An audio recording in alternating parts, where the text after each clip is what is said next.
A natureza do Espírito Santo no cristão.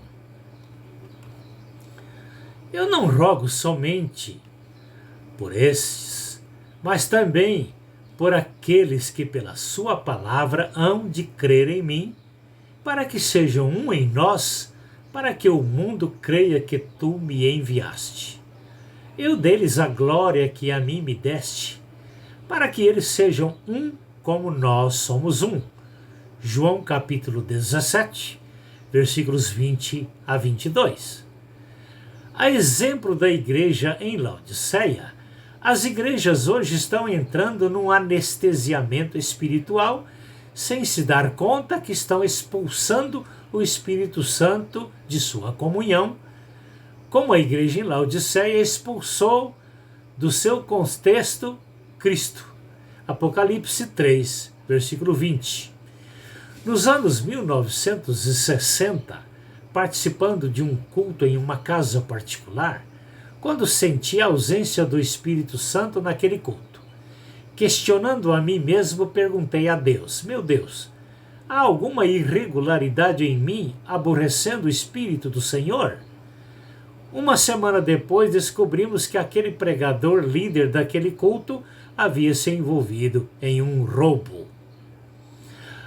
Atos 9, de 1 a 5, registrou a reação de Cristo, repreendendo Saulo de Tarso na sua perseguição aos cristãos na estrada próxima a Damasco, dizendo: Saulo, Saulo, por que me persegues? Saulo, caído no chão, perguntou: quem és tu, Senhor? Ele respondendo, disse: eu sou Jesus, a quem tu persegues. Ora, Saulo não estava perseguindo a Jesus, mas aos cristãos. Atos 9, versículo 5. Dali em diante, Saulo, o mesmo Paulo, tornou-se apóstolo de Cristo. Saulo era o nome reconhecido pelos judeus na circuncisão. Paulo era o nome reconhecido pela sua cidadania romana. Paulo significa pequeno. No encontro com Jesus na estrada para Damasco, Saulo caiu do seu pedestal arrogante para ser o Paulo humilde, permitindo a grandeza de Cristo em sua vida.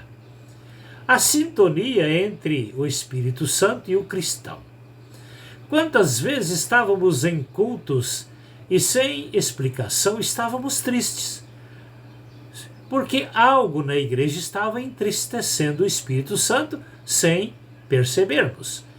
Quando o Espírito de Cristo entristece, mesmo sem sabermos a causa, a tristeza dele se estende a nós por causa do vínculo que há entre ele e nós.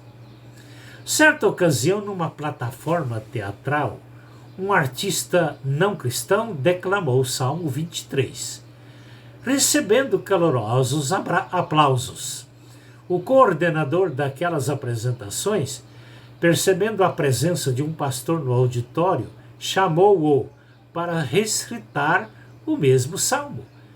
Após recitar, não houve aplausos. O coordenador exclamou: o artista conhece apenas o salmo do sumo pastor. O pastor que declamou, que recitou o salmo com um sentido mais profundo, é porque ele conhece tanto o salmo como também o sumo pastor do salmo. Porque ele não teve aplausos. Em 2 Coríntios 11, 14, lemos: não é maravilha, porque o próprio Satanás se transfigura em anjo de luz. Satanás é o teólogo com mais conhecimento neste mundo do que qualquer ser humano, pois ele conviveu com Deus até a sua queda. Na terra, ele pode imitar a Deus, Jesus Cristo e o Espírito Santo de tal maneira que seus agentes passam a aparentar ser agentes de Cristo. Para o cristão que tem o dom de discernimento dos espíritos, se eles são de Deus ou do diabo, percebem que, por mais que aparentam serem de Cristo, são vazios espirituais, como vemos hoje em igrejas cristãs. Aquele que tem o dom de discernimento dos espíritos vê coisas que a maioria da igreja não pode ver. Em determinadas igrejas encontramos líderes que alegam ter sido chamados por Deus, mas as suas contradições os denunciam como agentes de Satanás.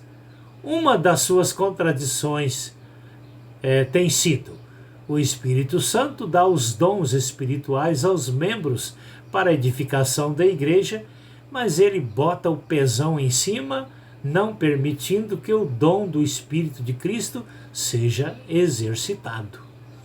Isso é obra do diabo. Não precisamos de mais definições em dizer que o tal não está na igreja para ser pastor, e sim está como um agente do anticristo infiltrado na igreja para destruir o rebanho de Deus.